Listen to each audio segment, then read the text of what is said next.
نحمده ونصلي على رسوله الكريم أما بعد فأعوذ بالله من الشيطان الرجيم بسم الله الرحمن الرحيم ألم تر إلى الذين أوتوا نصيبا من الكتاب يؤمنون بالجبت والطاغوت ويقولون للذين كفروا هؤلاء أهدى من الذين آمنوا سبيلا أولئك الذين لعنهم الله ومن يلعن الله فلن تجد له نصيرا صدق اللہ العظیم۔ السلام علیکم میرے بھائی اور بہنوں، آج ہم اللہ کے فضل و کرم سے سورہ نساء کی آیت نمبر 51 سے شروع کریں گے۔ اللہ سبحانہ و تعالی مجھے صحیح بیان کرنے اور پھر عمل کرنے کی توفیق عطا فرمائے اور آپ کو بھی۔ ان آیات میں اللہ سبحانہ و تعالی نے یہود کی ایک حرکت کی بات فرمائی ہے، اور وہ یہ تھی کہ یہ جب رسول پاک صلی اللہ علیہ وآلہ وسلم سے بہت زیادہ دشمنی پر اتر آئے اور حسد کرنے لگے، تو انہوں نے مکے میں جا کر کفار سے ملے اور پھر ان سے بات چیت کی کہ ہمارا اور تمہارا دشمن ایک ہی ہے، جو اسلام ہے وہ نہ ہمیں مانتے ہیں صحیح راستے پر نہ تمہیں مانتے ہیں۔ تو کفار نے یہ پوچھا ان سے کہ کیا ہمارا دین ان سے اچھا نہیں ہے؟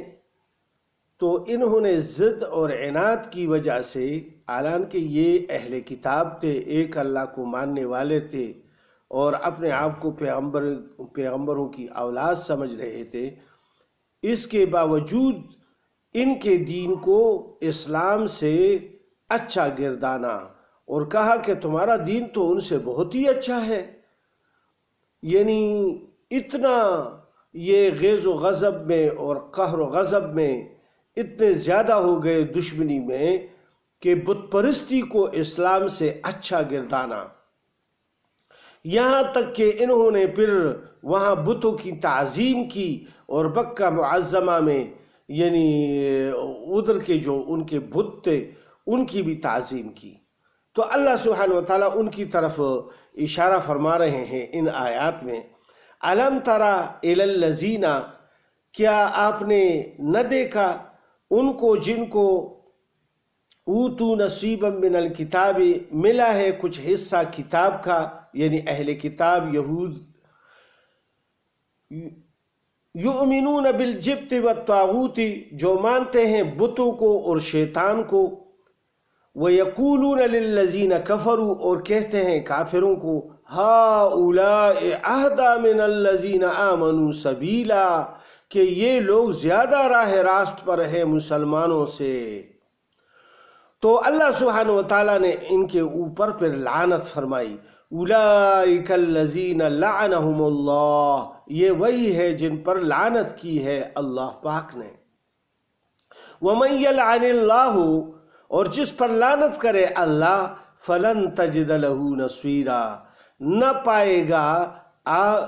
پائیں گے آپ تو اس کا کوئی مددگار۔ یعنی ایسے لوگ جو بت پرستی کو اچھا گردانتے ہیں، اسلام کے مقابلے میں جو ایک اللہ پر یقین رکھنے والے ہیں، ان کو یعنی کیسے آپ ہدایت یافتہ سمجھیں گے یا صحیح لوگ سمجھیں گے کہ حسد اور بغض اور عناد میں یہاں تک کہ گئے کہ تمہارا دین تو، کافروں کو کہا کہ تمہارا دین کو تو ان سے اچھا ہے۔ تو اللہ پاک نے بھی فرما دیا کہ ان کے اوپر لعنت ہو اور ان کے لیے کوئی بھی مددگار نہیں پائیں گے آپ۔ یعنی اس دنیا میں جب پھر اسلام کو فتح حاصل ہوا، وقتاً فوقتاً ان کے سارے قبیلے مدینہ سے نکال دیے گئے، پھر خیبر چلے گئے، خیبر میں پھر انہوں نے اپنی حرکتیں جاری رکھی اور سازشیں کی، حضرت عمر فاروق رضی اللہ تعالیٰ عنہ نے ان کو خیبر سے بھی نکالا۔ تو اللہ سبحانہ وتعالیٰ آگے فرماتے ہیں ام لہم نصیب من الملک، کیا ان کا کچھ حصہ ہے سلطنت میں؟ یعنی یہ قیامت تک یہ کہتے ہیں کہ ہماری بادشاہی ہوگی اور نبوت بھی ہمارے اندر آئے گی۔ فَإِذَا لَا يُؤْتُونَ النَّاسَ نَقِيرًا، تو اگر ان کو بادشاہی مل بھی گئی تو یہ کسی کو بھی ایک تل برابر کوئی چیز نہیں دیں گے۔ یہ اتنے یعنی بہت زیادہ بخیل لوگ ہیں، بخل کرنے والے ہیں، بس پیسوں کے اوپر پیسے جمع کرتے ہیں اور پھر خیرات وغیرہ نہیں کرتے۔ دوسری جگہ اللہ پاک نے فرمایا کہ یہ کرتے بھی ہیں تو بہت توڑا، اگر کوئی ان کے پاس امانت رکھتا ہے تو وہ ان کو واپس نہیں کرتے جب تک کہ ان کے سر پر وہ کھڑا نہ رہے، یعنی وہ زیادہ قوت و طاقت سے ان سے نہ مانگے تو اس وقت تک یہ پیسے بھی یعنی کسی کو واپس نہیں کرتے۔ اب آگے اللہ سبحانہ وتعالیٰ فرماتے ہیں ام یحسدون الناس علی ما آتاہم اللہ، یا حسد کرتے ہیں لوگوں کا اس پر جو دیا ہے ان کو اللہ نے، من فضلہ، اپنے فضل سے، یعنی جو پیغمبری دی ہے اللہ پاک نے تو وہ بھی ابراہیم علیہ السلام کے اولاد میں ہی ہے، لیکن ان کے جو دادا تھے وہ حضرت یعقوب علیہ السلام تھے، اور وہ حضرت اسماعیل علیہ السلام یعنی یعقوب علیہ السلام اور اسحاق علیہ السلام سے جو نسل چلی تھی یہود کی، اور یہ حضرت اسماعیل علیہ السلام جو ابراہیم علیہ السلام کے دوسرے بیٹے تھے یہاں آباد ہوئے تھے، ان میں یہ سلسلہ اب اللہ پاک نے جاری فرمایا۔ تو اللہ پاک فرماتے ہیں فَقَدْ آتَيْنَا آلَ إِبْرَاهِيمَ الْكِتَابَ وَالْحِكْمَةَ، سو ہم نے دی ہے ابراہیم کے خاندان میں کتاب اور علم، وَآتَيْنَاهُمْ مُلْكًا عَظِيمًا، اور ان کو دی ہے ہم نے بڑی سلطنت۔ فَمِنْهُمْ مَنْ آمَنَ بِهِ، پھر ان میں سے کسی نے اس کو مانا، وَمِنْهُمْ مَنْ صَدَّ عَنْهَا، اور کوئی اس سے ہٹا رہا، وَكَفَى بِجَهَنَّمَ سَعِيرًا، اور کافی ہے دوزخ کی بھڑکتی آگ ایسے لوگوں کے لیے جو صحیح راستے سے ہٹ گئے، صحیح راستے کو چھوڑا، تو ان کے لیے جہنم کی آگ جو ہے وہ بھڑکتی ہوئی انتظار کر رہی ہے، جو ہی یہ مریں گے تو اس میں جائیں گے۔ اور پھر اللہ سبحانہ وتعالیٰ فرماتے ہیں ان الذین کفروا بآیاتنا، بے شک جو منکر ہوئے ہماری آیتوں سے، سوف نصلیہم نارا، جلد ہی ہم ان کو ڈالیں گے آگ میں، کلما نضجت جلودہم، جس وقت جل جائے گی کال ان کی، بدلناہم جلودا غیرہا، تو ہم بدل دیں گے ان کو اور کھال، لیذوقوا العذاب، تاکہ چکھتے رہیں عذاب، ان اللہ کان عزیزا حکیما، بے شک اللہ ہے زبردست حکمت والا۔ تو اللہ پاک نے جہنم کا وعدہ فرمایا کہ جو ہی یہ مریں گے تو اس میں جائیں گے، اور پھر ان کو اللہ سبحانہ وتعالیٰ زندہ کر کے اس میں جلائیں گے۔ ایک وقت میں آدمی جل جاتا ہے تو اس کی یہ جو چمڑی ہے یہ اتر جاتی ہے، یہ جل جاتی ہے، اسی لیے اللہ پاک نے فرمایا کہ پھر ہم دوبارہ اس کے اوپر دوسری کھال چڑھا دیں گے، اور یہ اس لیے کریں گے، اور یہ بار بار اس میں جلتے رہیں گے اور کھال چڑھاتے رہیں گے تاکہ یہ زیادہ عذاب چکھ سکے، ادھر پھر موت نہیں آئے گی ان کو، کیونکہ اللہ سبحانہ وتعالیٰ غالب ذات ہے، حکمت والا ہے۔ ابھی ان کو کوئی بھی کچھ بھی نہیں یعنی کہتے، پکڑتے نہیں ہے ایک دم جو یہ انکار کر رہے ہیں۔ اب ان کے مقابلے میں جو مسلمانوں کو صلہ ملے گا اس کے بارے میں اللہ سبحانہ وتعالیٰ فرماتے ہیں والذین آمنوا، اور جو لوگ ایمان لائے، وعملوا الصالحات، اور کام کیے نیک۔ ادھر ایک سوچنے کی بات ہے کہ اللہ سبحانہ وتعالیٰ نے جس جگہ بھی قرآن پاک میں ذکر فرمایا ہے ایمان کی، یعنی جو ایمان لائے، جنہوں نے کلمہ پڑھا اور تصدیق کی دل سے، تو یہ تو ایمان لائے، وَعَمِلُوا الصَّالِحَاتِ، اس کے ساتھ نیک اعمال کا بھی یعنی دار و مدار ہے۔ یہ نہیں کہ کلمہ تو پڑھ لیا اور پھر یعنی ظلم کرتا ہے، یا کوئی پرائے مال کو غصب کرتا ہے، یا امانت میں خیانت کرتا ہے، بدعہدی کرتا ہے، یا لوگوں کے مال و جان کے لیے خطرہ بنتے ہیں، تو یہ نیک اعمال نہیں ہیں۔ اسلام اس کی ہدایت نہیں فرماتے۔ اسلام میں تو یہ کہا جاتا ہے کہ نیک اعمال اختیار کرو، یعنی اللہ کے احکامات کے مطابق اور حضرت محمد مصطفیٰ صلی اللہ علیہ وآلہ وسلم کی زندگی یعنی اس کی نقش قدم پر چلے، تو پھر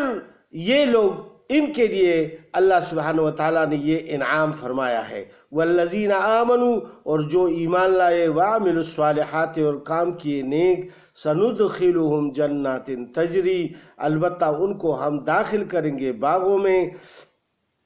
تجری من تحتہا الانہار، جن کے نیچے بہتی ہیں نہریں، خالدین فیہا ابدا، رہا کریں گے ان میں ہمیشہ۔ یہ نہروں کی بات ہر جگہ آتی ہے۔ آپ نے دنیا میں دیکھا ہوگا کہ جو بہت زیادہ زرخیز علاقہ ہوگا اس میں نہریں ہوں گی، دریا ہوں گے، تو اس کے آس پاس بہت زیادہ جنگلات اور اچھے خوبصورت قسم کے باغ ہوں گے۔ تو یہ اس لیے اللہ پاک نے فرمایا کہ جنت میں بھی اس طرح ہوگا ان کے اور یہ آنکھوں کو یہ نظارہ بھی بہت اچھا لگتا ہے۔ اس دنیا میں بھی اگر آپ دیکھیں کہ دریا کے کنارے یا ندی کے کنارے کوئی گھر آباد ہو، اور پھر دور دور تک بڑے بڑے پھیلے ہوئے باغ ہوں، اور اس میں ہریالی ہو، تو یہ جگہ انسان کے دل کو یعنی بہت اچھا لگتا ہے، اور نظروں پہ بھی بہت اچھا لگتا ہے۔ اور اللہ سبحانہ وتعالیٰ نے اس لیے فرمایا کہ اس میں یعنی وہ ایسے باغ ہوں گے کہ اس میں نہریں بہتی رہیں گی، خالدین فیہا ابدا۔ اور دوسری بات جو اس کو ملے گا، یعنی ایک ہمیشہ کے لیے زندگی ملے گی، یعنی پھر اس سے نہیں نکلیں گے۔ کافر دوزخ سے نہیں نکلیں گے، اور مسلمان یعنی اس جنت سے پھر نہیں نکلیں گے کہ یار چلو 10 سال 20 سال 1000 سال 1,00,000 سال یا 1 کروڑ سال یا 1 ارب سال کے بعد چلو نکلیں گے، لیکن یہ پھر نکلنا نہیں، یہ ابداً ابدا ہے، خالدین فیہا ابدا۔ اللہ پاک نے فرما دیا کہ اس میں رہا کریں گے ہمیشہ۔ اور پھر ایک اور نعمت کی طرف بھی اللہ پاک نے اشارہ فرما دیا کہ جو انسانوں کے دلوں کا بہت مرغوب چیز ہے، وہ یہ ہے، لہم فیہا ازواج مطہرۃ، ان کے لیے وہاں عورتیں ہیں ستری پاکیزہ، جن کے متعلق مفسرین حضرات نے فرمایا ہے کہ ادھر یعنی ان کے ناک میں بھی کوئی گندگی نہیں آئے گی، ان کے منہ سے بدبو بھی نہیں جائے گی، یا کوئی اور چیز ایسی جو ماواری وغیرہ ہے یہ چیزیں بھی نہیں ہوگی، یہ یعنی گندگی کوئی بھی بالکل پاکیزہ ہوں گی ان چیزوں سے۔ وَنُدْخِلُهُمْ، اور ان کو داخل کریں گے، اللہ سبحانہ تعالیٰ فرماتے ہیں، ذِلًّا ذَلِيلًا، گنگی چھاؤں میں، یعنی گنی ہوئی چھاؤں میں، کیونکہ عرب کی گرمی بہت زیادہ گرم تھی، اس میں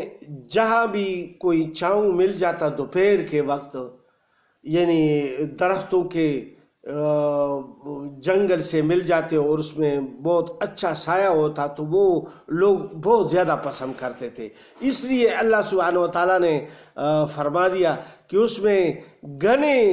یعنی چھاؤں جو سایہ ہوگا وہ ملے گا، یعنی اس میں گرمی کسی کو نہیں لگے گی اور نہ سردی لگے گی، درمیانہ قسم کا موسم ہوگا۔ ان اللہ یامرکم ان تؤدوا الامانات،